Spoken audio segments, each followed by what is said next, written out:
So we have two different dreads here. One's a synthetic and one's a wool, but you get also wool ones that have this loopy bit in the bottom. I'm just using the synthetic one this morning just to show how I pop that in.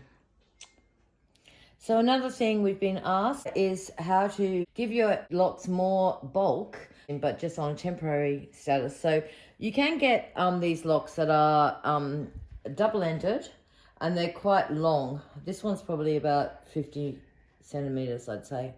So we're going to pop this into this area here.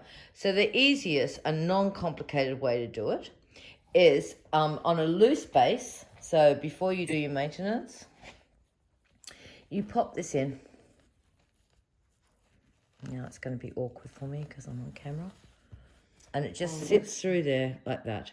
Now, what I like to do once I put this in, it doesn't mean that it's permanent, but it just gives it a little bit more stabilization, I guess.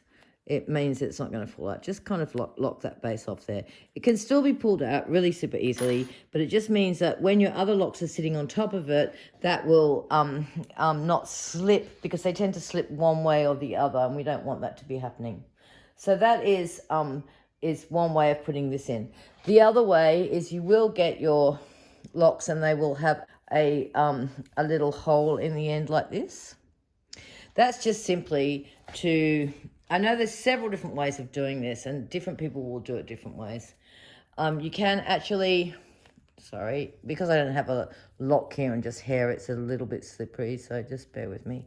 So you slip your lock through, sorry, like that.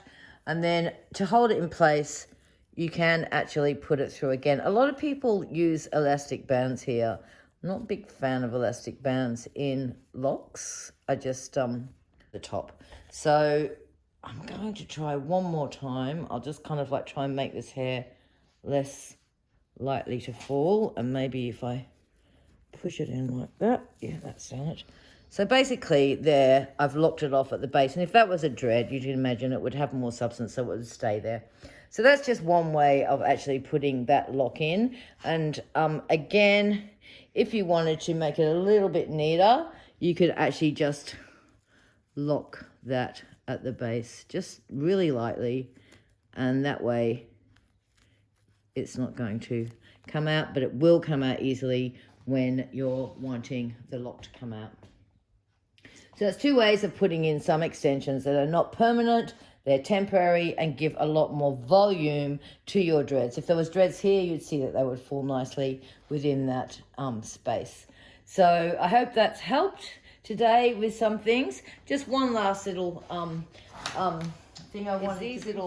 These little packets here, which you can get from any chemist, make sterilizing super easy. So after you've worked on every client, you should of course make sure that your hooks are clean, and then we like to give them a nice clean with these. During the process, you can actually get alcohol and just have it in a cup and have your hooks in a cup. It is important to clean all hooks and all equipment, combs, scissors, etc. after each client.